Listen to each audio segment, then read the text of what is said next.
Hello Skillr fans.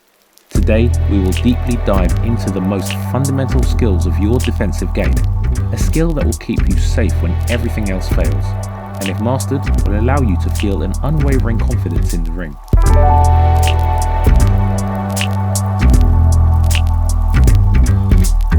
Blocking is a defensive technique used to reduce the impact of an incoming punch by intercepting it with a part of the body, typically the gloves, forearms or elbows, much like using a shield. It's very important to block because you're setting up yourself to throw your punches and take away what he's trying to do. So you're blocking his punches and you're letting your punches go. Uppercut. And the counter. It's the same way the Romans had the shields and then they had the swords. While absorbing punches isn't ideal, blocking is essential because it helps protect vulnerable areas and prevents your opponent from landing clean. It's a skill that doesn't require great reactions or timing to execute, but don't get it twisted. Blocking is an essential part to true boxing finesse. Blocking is often the last line of defense, which means bad blocking could be fatal. Let's start by breaking down the two types of blocks. But before we start the breakdown, we wanted to announce a collaboration with our sponsor, Boxing Timer Pro, the advanced training platform designed for fighters and coaches. The app now has a dedicated Skillr section with workouts right from our channel. Develop into a complete fighter. Download the app today and dominate the opposition. Types of blocks. Extended block. Boxers who use the long guard sometimes will rely on the extended block. This technique involves extending the lead or rear hand to block punches, usually with the forearm or elbow. And again, he's fought high-level fight. Here, the arms are far from the body.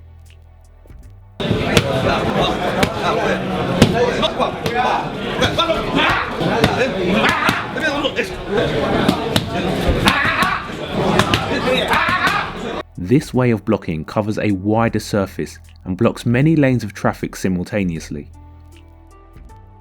However, while the extended block intercepts punches before they reach their target, it leaves your body more exposed.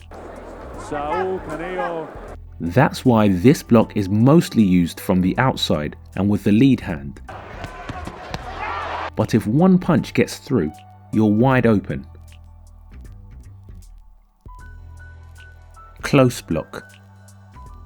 The close block is the opposite. It leaves 3 lanes of traffic for your opponent to punch, but it covers the entire body. And best power punch from the batters left here in the 4th for Gamboa. This is the traditional block. The punch connects with your glove, shoulder, forearm or elbow, absorbing its impact.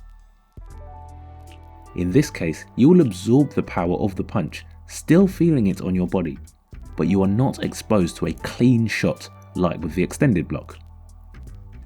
This classic blocking technique requires less guesswork and exposes you to fewer clean shots.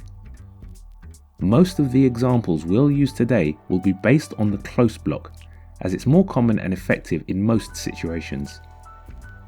But remember, every block has its time and place. Now, let's take a look at the basic mechanics and fundamentals. Mechanics and fundamentals. Number 1. Staying relaxed. The most important element of effective blocking is staying loose.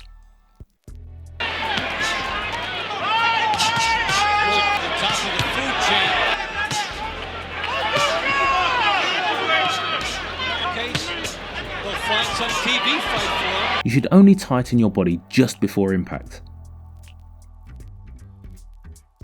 Coming forward, the key to like having a good defense coming forward is staying relaxed, having the confidence in you to ride a few shots. So the start was to throw a few shots, like 1-2 left up. Now it's just staying relaxed and just staying relaxed and coming forward and pushing forward. Pumping it out there, trying to penetrate the gloves of Canelo. He just is now ahead in punch and clean. And likewise on the back foot, if you're tense and Scott's going to throw the same 3 shots now, and I'm tense and he's going to throw him, it's like you know, it looks like worse than it is. You're burning loads of nervous energy, so stay relaxed and just ride the shots out. Both guys landing something.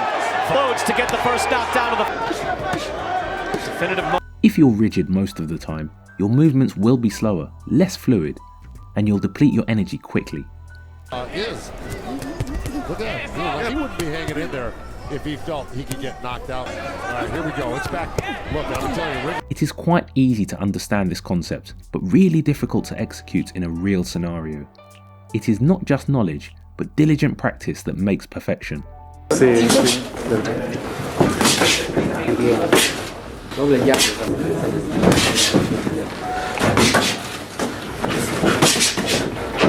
Number 2. Use the whole body. Although we typically catch punches with our hands, proper blocking involves more than just the movement of our arms. Perfect blocking means crouching the upper body, thus hiding the chin and slightly bending the knees for a better base when receiving the punch. We stay tucked nice and low, okay? Everything becomes more compact, not less compact. Core engages, elbows tuck in tight, and we're in here nice and tight, nice and tight. Interesting. Now when I'm resisting punches and I'm trying to react and defend as shots are coming in, I'm more capable of doing that because I have good balance. Not much as of yet. I have good resistance. The best punch from the baddest man in the... I have good stability. As they start to... And I'm in a position where I can view what's coming at me from a safer standpoint. This is also what we've seen out of Triple G. This also makes you a smaller target and will only leave the skull exposed.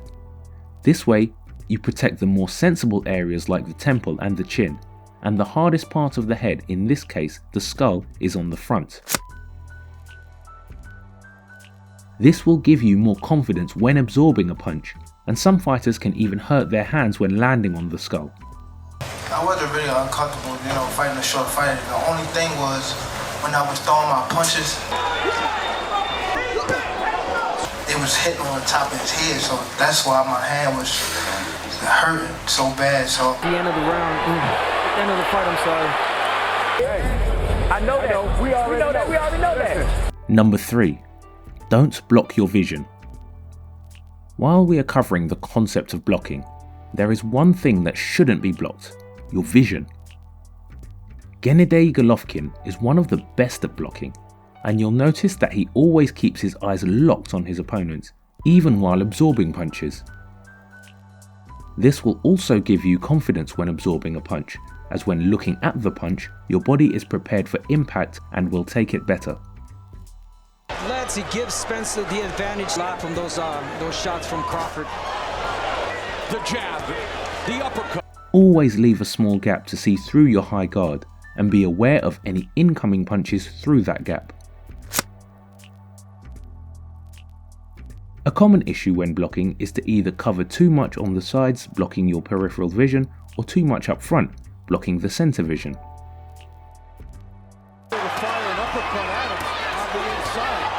That is why it is important to have a Number 4. Dynamic defense is greater than static defense. Dynamic defense means that blocking is not just standing passively in a high guard. The closed guard should be used temporarily to absorb 1 or 2 punches. Lomachenko, his movement, he really is superb. The lateral movement. So the closed guard should be used for several seconds only. Do not put too much confidence in the high guard. If it's not so closed, your body is opened. Blocking is most effective when combined with other defensive maneuvers, enabling you to break your opponent's rhythm and create unexpected offense. Static defense can come in handy in some scenarios, like recovering from a knockdown or as a tactic to tire out your opponent, but most of the time it will leave you susceptible to heavier shots. Number 5. Make subtle adjustments. Blocking should not be exaggerated. Furthermore, when done correctly, blocking should almost be imperceptible.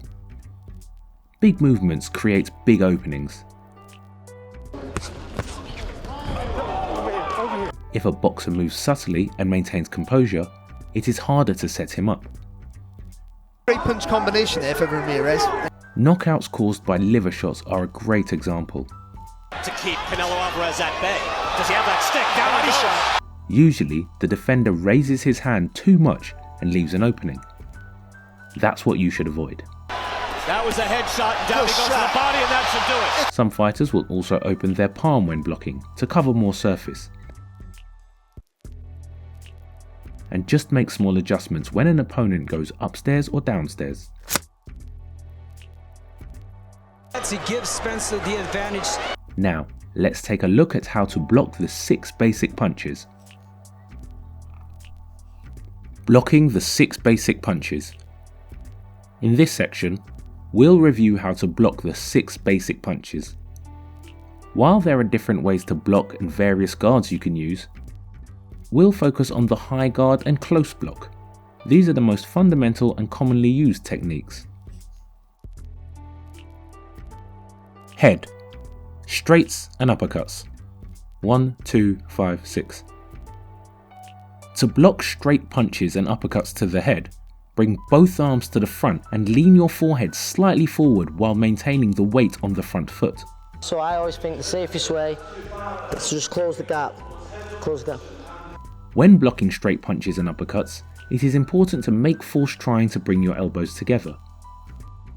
That way, the punch won't go through. A common mistake is leaving the elbows separate, which will break the guard.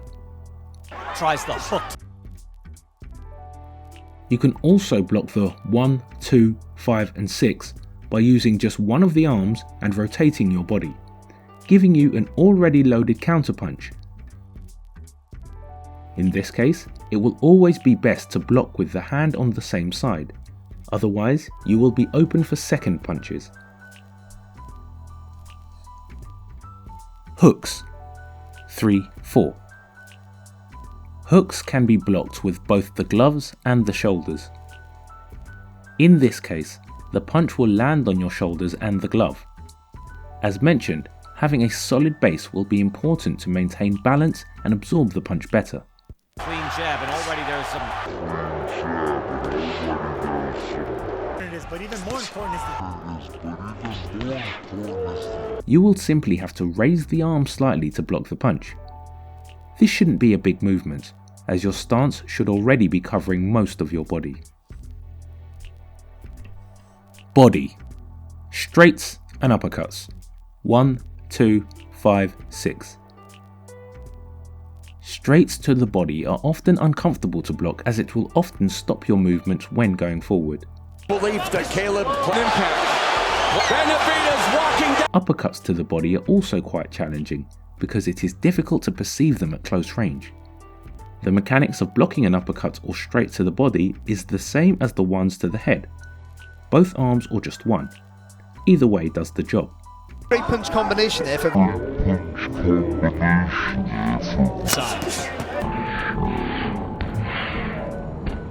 The only difference is that you will block the punch with your elbow instead of your forearms or gloves. The important thing, as mentioned before, will be to push your elbows together to not let any punch get through and maintain that crouched position, to not leave the lower part of the body exposed. nice uppercut on the inside. Hooks 3, 4. To block hooks to the body, you require your arms will be on the sides glued to the body. Now moves forward. You won't have to lower them, as that would create openings upstairs. Again, small movements will be key. By simply lowering your body on that crouched position, you will be able to absorb the shot. Not everyone's blessed with the longest arms in the world, so sometimes you have to lean into them shots. On both sides, so it's there, yep. You have to lean down into him.